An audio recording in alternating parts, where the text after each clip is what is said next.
So the iPhone 10's been out for about a month now, and I have my first impressions, if not a mini review on this phone. So guys, Sky from techlifetodayco back with a video. In today's video, I have a first impressions or 1 month later review of the iPhone 10. So like I said, I've been using this since I believe November 6th. So I didn't get it at launch day, but I got it soon after. And I've had a lot of mixed feelings about this phone. You know, there's moments where I love this phone, there's moments where I just can't justify paying $1,000 for it, and a little bit of in between from time to time. So with that being said, I'm going to give you guys my impressions. So the first thing I noticed when I picked up this phone was the screen. This is a gorgeous 5.8-inch 2K quality screen, which pretty much brings it to par of these phones like the Galaxy Note 8 or the LG V30. For those that didn't know, Samsung is actually making this panel, which justifies the reasoning why it's so good. Say what you want about Samsung, but they really know what they're doing with displays. This is a beautiful display, and it shouldn't be taken for granted. The second thing that I noticed about this phone was the build quality. It's a mix between stainless steel and glass with wireless charging, which is a great feature. I like that a lot. I can't say it's worth $1,000 because of it, but it gives it an extra justified reasoning for the price. Next up is the camera. This camera is easily one of the best I've seen. It's very comparable to phones like the Google Pixel or the Galaxy Note 8. So, just to show you guys, it's a very good camera. It's very easy to take photos. It looks good. The photos come out great, as you guys can see. And I gotta be honest, one thing I've been playing with a lot was the portrait mode, which pretty much blurs the background. The last big thing that I noticed since using this phone was the speakers. Now, keep in mind, I'm coming from an iPhone 6 to this phone, and the speakers are just night and day. So these are very comparable to phones like the Google Pixel. I can't say it outperforms it in any way, shape, or form. I think this is definitely better when comparing the two, but this is a very decent speaker. I'm going to put this up to the mic so you guys can hear it real quick, but just to give you an idea.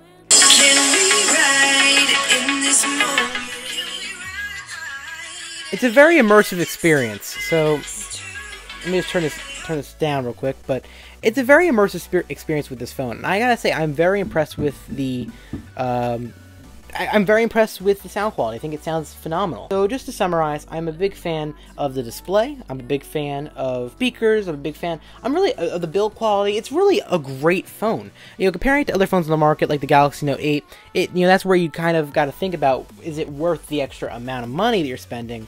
But honestly, regardless, you're going to be very happy with this phone if you're an iPhone user. You know, for me, this is the kind of upgrade that you've been waiting for years from Apple, and they certainly delivered. You know, some people have talked about that notch, and honestly, I don't hate it. I am actually to an extent, I like it. But ultimately, it's personal preference. But I do want to touch on some things that I don't like about this phone. And the first thing is that price. Now, if you can get a discount like I did from Sprint, where you get $350 off if you trade in a phone, that brings it down to around $700, $722 or so after tax. That's a lot more justifiable. You know, that's pretty much comparing it to something like the Galaxy S8, and in comparison, I think this certainly blows that one out. Another thing that people are concerned about is the performance of this phone. Now, keep in mind, this is a very fast phone. You're not going to have any issues with the speed, but compared to the iPhone 8 and 8 Plus, people have noticed it's a little bit slower. The thing that people don't realize is the reasoning for this is because a lot of apps aren't yet optimized for this phone. Apps that are optimized for this phone, it works a lot better. It's very comparable to the iPhone 8 and 8 Plus, and in certain scenarios, beats it out. And finally, this is the last point I'm going to touch on, is battery life. So I've been using this pretty heavily since I've gotten the phone, but as you guys can see here, usage over since my last charge is 6.5 hours. I'm down to 34%. So it's not fantastic, and keep that in mind. It's not an incredible phone with the battery life, but it certainly gets the job done. You're going to last a full day. You know, for me with the iPhone 6, and a lot of people talked about this with the iPhone 7, it was very difficult to get through a full day with the phone. But now with the iPhone 10, this is a lot better. I found myself actually getting throughout the entire day on one charge. But like I said, guys, let me know what you guys think in the comments. My opinion may be different from yours, so I want to hear your feedback. I'm getting back into videos now, so that's pretty awesome, guys. So please be sure to leave a thumbs up for more videos just like this one. I really appreciate it. You have the iPhone 10. If not, what phone do you have? I want to hear what you guys think in the comment section down below. I want to hear your feedback. So thanks so much for watching, and I hope to see you guys in the next video. Peace.